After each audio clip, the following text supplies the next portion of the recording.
Hi friends, ಎಲ್ಲರೂ ಹೇಗಿದ್ದೀರಿ? ಚೆನ್ನಾಗಿದ್ದೀರಲ್ವಾ? ಬನ್ನಿ ಫ್ರೆಂಡ್ಸ್, ನಾನು ಇವತ್ತೊಂದು ಮಜ್ಜಿಗೆ ಹುಳಿ ಮಾಡೋದು ಹೇಳ್ಕೊಡ್ತೀನಿ. ಇದು ಬೂದುಗುಂಬಳಕಾಯಿ ಮಜ್ಜಿಗೆ ಹುಳಿ. ಇದಕ್ಕೆ ನಾನು ಇಲ್ಲೊಂದು ಸ್ವಲ್ಪ ಬೂದುಗುಂಬಳಕಾಯಿ ತೊಗೊಂಡಿದ್ದೀನಿ. ಇದಕ್ಕೆ ಬೇಕಾಗಿರೋ ಇಂಗ್ರೀಡಿಯೆಂಟ್ಸ್ ಏನು ಅಂತಂದರೆ, ಮಸಾಲೆಗೆ ನಾನಿಲ್ಲಿ ಒಂದು 1/4 ಸ್ಪೂನ್ ಮೆಂತ್ಯ ತೊಗೊಂಡಿದ್ದೀನಿ, 1 ಸ್ಪೂನ್ ಜೀರಿಗೆ, ಅರ್ಧ ಸ್ಪೂನು ಮೆಣಸು, 1 ಸ್ಪೂನು ಧನಿಯಾ ತೊಗೊಂಡಿದ್ದೀನಿ. ಮತ್ತು ಹಸಿಮೆಣ್ಸಿನ್ಕಾಯಿ ಒಂದು 4ರಿಂದ 5, ಒಂದು ಸ್ವಲ್ಪ ಅರಶಿನದ ಪುಡಿ, ಒಂದು ಸ್ವಲ್ಪ ಹಸಿ ತೆಂಗಿನಕಾಯಿ, ಮತ್ತು ಕಡಲೆಬೇಳೆ ಒಂದು ಅರ್ಧ ಸ್ಪೂನು ನೆನೆಸಿ ಇಟ್ಟಿದ್ದೀನಿ ಇಲ್ಲಿ. ಮತ್ತು ಒಂದು ಸ್ವಲ್ಪ ಒಂದು ಹಾಫ್ ಇಂಚಷ್ಟು ಶುಂಠಿ ಬೇಕಾಗುತ್ತೆ, ಮತ್ತು ಕರಿಬೇವು. ಇಷ್ಟು ಮಸಾಲೆ ಐಟಮ್ಸು. ಮತ್ತು ಇದಕ್ಕೆ ಒಗ್ಗರಣೆಗೆ ನಾನಿಲ್ಲಿ ಒಂದು ಸ್ವಲ್ಪ ಸಾಸಿವೆ, ಹಿಂಗು, ಮತ್ತು ಒಂದು ಬ್ಯಾಡಗಿ ಮೆಣಸಿನ್ಕಾಯಿ, ಸ್ವಲ್ಪ ಕರಿಬೇವು ಸೊಪ್ಪು ಇಟ್ಕೊಂಡಿದ್ದೀನಿ. ಇಷ್ಟು ಇದ್ದರೆ ಸಾಕು. ಮತ್ತು ರುಚಿಗೆ ತಕ್ಕಷ್ಟು ಉಪ್ಪು ಮತ್ತು ಒಗ್ಗರಣೆಗೆ ಎಣ್ಣೆ, ಇಷ್ಟು ಇದ್ದರೆ ಸಾಕು ಫ್ರೆಂಡ್ಸ್. ತುಂಬ ಚೆನ್ನಾಗಿರುತ್ತೆ ಮಜ್ಜಿಗೆ ಹುಳಿ. ಈಗ ನಾನು ಕುಂಬಳಕಾಯಿನ ಎಲ್ಲ ಒಳಗಡೆ ಇರೋ ಬೀಜ ಎಲ್ಲ ತೆಗೆದು ಇಟ್ಕೊಂಡಿದ್ದೀನಿ. ನಾನಿದು ಸಿಪ್ಪೆ ತೆಗಿಯೋದಿಲ್ಲ, ನೀವು ಬೇಕಾದರೆ ಸಿಪ್ಪೆ ತೆಗೆದು ಮಾಡ್ಕೋಬೋದು. ಸಿಪ್ಪೆ ಸಮೇತ ತಿಂದರೆ ಹೆಲ್ತ್ಗೆ ತುಂಬ ಒಳ್ಳೆಯದು, ಹಾಗಾಗಿ ನಾನು ಸಿಪ್ಪೆ ಸಮೇತನೇ ಹಾಕ್ತೀನಿ. ಇವಾಗ ಇದನ್ನು ಸಣ್ಣಗೆ ಕಟ್ ಮಾಡ್ಕೊಳ್ಳೋಣ ಬನ್ನಿ. ನೋಡಿ ಫ್ರೆಂಡ್ಸ್, ಈಗ ಎಲ್ಲ ಹೆಚ್ಚಿದ್ದಾಗಿದೆ. ಇವಾಗ ನಾನು ಇದು ಸಿಪ್ಪೆ ಸಮೇತ ಹಾಕೋದ್ರಿಂದ ಕುಕ್ಕರಲ್ಲಿ ಒಂದು ವಿಷಲ್ ಬರೋ ಥರ ಕೂಗಿಸ್ಕೊಂಡ್ರೆ ತುಂಬ ಚೆನ್ನಾಗಿ ಬೆಂದಿರುತ್ತೆ. ಈಗ ಫಸ್ಟ್ಗೆ ಒಗ್ಗರಣೆ ಮಾಡ್ಕೊಬಿಡೋಣ ಬನ್ನಿ.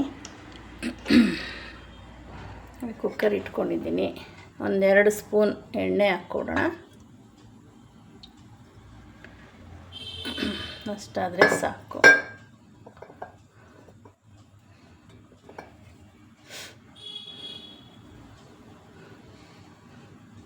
ಈ ಮಜ್ಜಿಗೆ ಹುಳಿ ಮಾಡೋದಕ್ಕೂ ತುಂಬಾ ಈಸಿನೂ ಇದೆ, ಬೇಗನೂ ಆಗುತ್ತೆ ಫ್ರೆಂಡ್ಸ್. ಅರ್ಜೆಂಟ್ಗೆ ಬೇಗನೆ ಮಾಡಿಬಿಡ್ಬೋದು. ನೋಡಿ, ಈಗ ಎಣ್ಣೆ ಕಾದಿದೆ. ಈಗ ಈ ಒಗ್ಗರಣೆ ಐಟಮ್ಸು ಎಲ್ಲ ಒಟ್ಟಿಗೆ ಹಾಕ್ಕೊಬಿಡೋಣ ಎಲ್ಲ.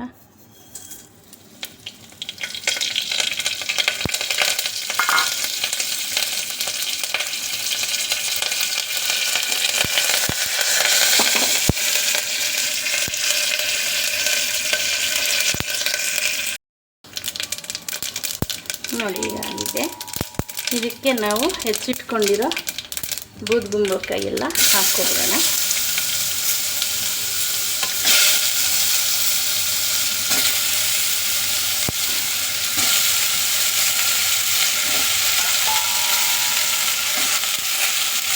ಬೂದುಗುಂಬಳಕಾಯಿ ಹೆಲ್ತ್ಗೂ ತುಂಬ ಒಳ್ಳೆಯದು. ಈಗ ಒಂದು ಸ್ವಲ್ಪ ಉಪ್ಪು ಹಾಕ್ಬಿಡೋಣ.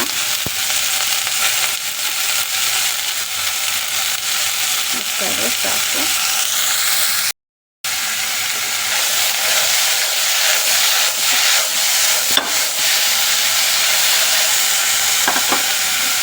ಇದಕ್ಕೆ ನಾವೀಗ ಒಂದು ಅರ್ಧ ಗ್ಲಾಸು ನೀರು ಹಾಕ್ಕೊಳ್ಳೋಣ.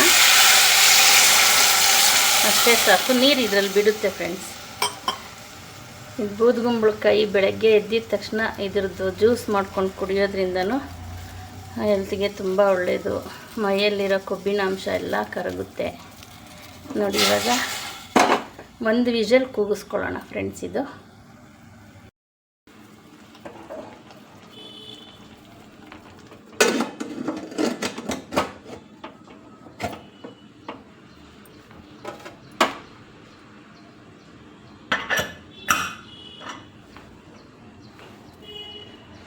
ಅಷ್ಟೊತ್ತಿಗೆ ನಾನು ಈ ಮಸಾಲೆ ಐಟಮ್ಸ್ ಎಲ್ಲ ತೋರಿಸಿದ್ನಲ್ಲ, ಇದೊಂದು 2 ಸ್ಪೂನ್ ಎಣ್ಣೆ ಹಾಕ್ಕೊಂಡು ಚೆನ್ನಾಗಿ ಸುಮಾರು ಲೈಟಾಗಿ ಹುರ್ಕೊಳ್ಳೋಣ.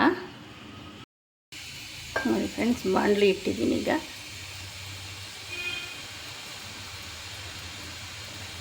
ಅಷ್ಟಾದರೆ ಸಾಕು.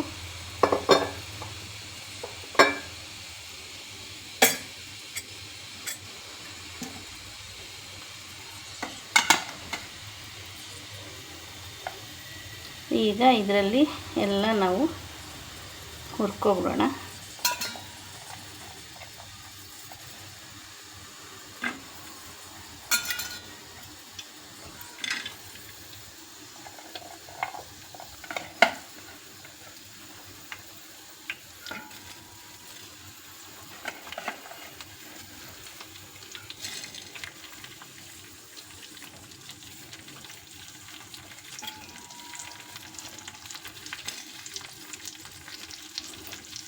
ಯಾರ್ಯಾರು ವಿಡಿಯೋ ನೋಡ್ತಾ ಇದ್ದೀರೋ ಎಲ್ಲರೂ ಸಬ್ಸ್ಕ್ರೈಬ್ ಮಾಡ್ಕೊಂಡು ನೋಡಿ ಫ್ರೆಂಡ್ಸ್.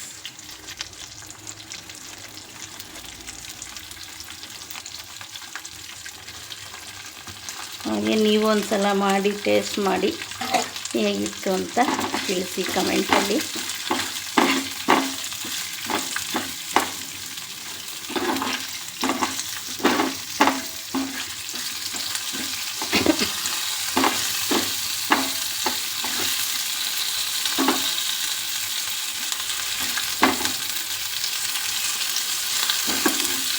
ಲೈಟಾಗಿ ಹುರ್ಕೊಂಡ್ರೆ ಸಾಕು ಫ್ರೆಂಡ್ಸ್. ಇದು ತುಂಬ ಕೆಂಪಾಗಿ ಏನು ಹುರ್ಕೊಳ್ಳೋದೆಲ್ಲ ಏನು ಬೇಡ.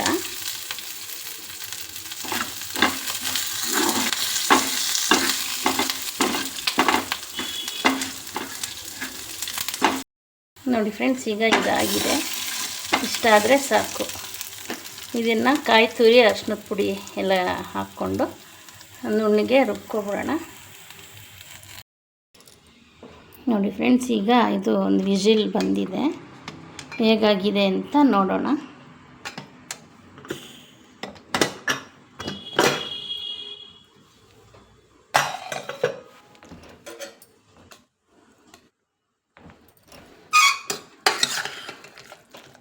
ಚೆನ್ನಾಗಿ ಬೆಂದಿದೆ ಫ್ರೆಂಡ್ಸ್. ಇದೀಗ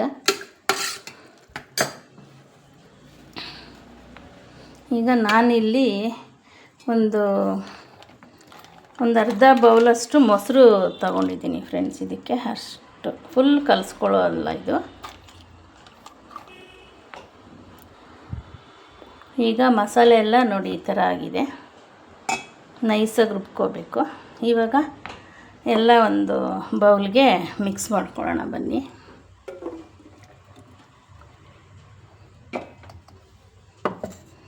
ಒಂದು ಸ್ವಲ್ಪ ನೀರು ಹಾಕ್ಕೊಂಡು, ಮೊಸರು ಹಾಕೋದ್ರಿಂದ ಇದೊಂದು ಸ್ವಲ್ಪ ಗಟ್ಟಿಯಾಗೇ ಮಾಡ್ಕೋಬೇಕು.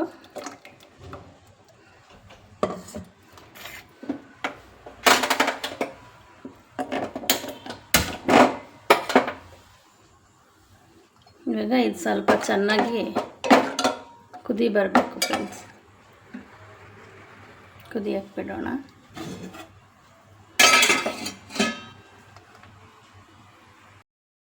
ನೋಡಿ ಫ್ರೆಂಡ್ಸ್, ಇವಾಗ ಇದು ಚೆನ್ನಾಗಿ ಕುದೀತಾ ಇದೆ. ಈಗ ಇದಕ್ಕೆ ನಾವು ಬೇಯಿಸಿಟ್ಕೊಂಡಿರೋ ಬೂದ್ಗುಂಬಳಕಾಯಿ ಹಾಕ್ಕೊಬಿಡೋಣ. ಅದರಲ್ಲೂ ಸ್ವಲ್ಪ ನೀರು ಬಿಟ್ಕೊಂಡಿರುತ್ತೆ.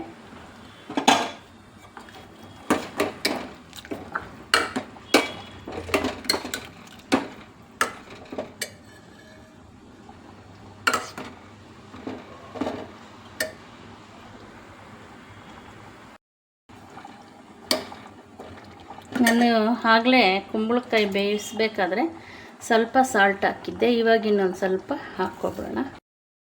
ನೋಡಿ, ಇವಾಗ ಇದೂ ಆಗಿದೆ. ಈಗ ನಾವು ನೋಡಿ ಫ್ರೆಂಡ್ಸ್, ಈಗ ಇದಾಗಿದೆ. ಇದಕ್ಕೆ ನಾನೊಂದು ಅರ್ಧ ಬೌಲ್ಗೆ ಮೊಸರಿಗೆ ಇದೊಂದು ಅರ್ಧ ಬೌಲು ಈ ಸಾಂಬಾರು ಮಾಡಿದ್ನಲ್ಲ ಇದನ್ನು ಮಿಕ್ಸ್ ಮಾಡ್ತಾಯಿದ್ದೀನಿ. ಕೆಲವ್ರಿಗೆ ಮೊಸರು ಹಾಕ್ಕೊಂಡು ತಿನ್ನೋದಕ್ಕೆ ಇಷ್ಟ ಇರುತ್ತೆ, ಕೆಲವ್ರಿಗೆ ಹಾಗೆ ತಿನ್ನೋಕ್ಕೆ ಇಷ್ಟ ಇರುತ್ತೆ. ಹಾಗಾಗಿ ನಾನೊಂದು ಅರ್ಧ ಮಿಕ್ಸ್ ಮಾಡ್ತೀನಿ ಫ್ರೆಂಡ್ಸ್. ಈಗ ಬೇಕಾದ್ರೆ ಊಟ ಬಡಿಸ್ಕೊಳ್ಳೋಗ್ಬೇಕಾದ್ರೆ ಮಿಕ್ಸ್ ಮಾಡ್ಕೋಬೋದು.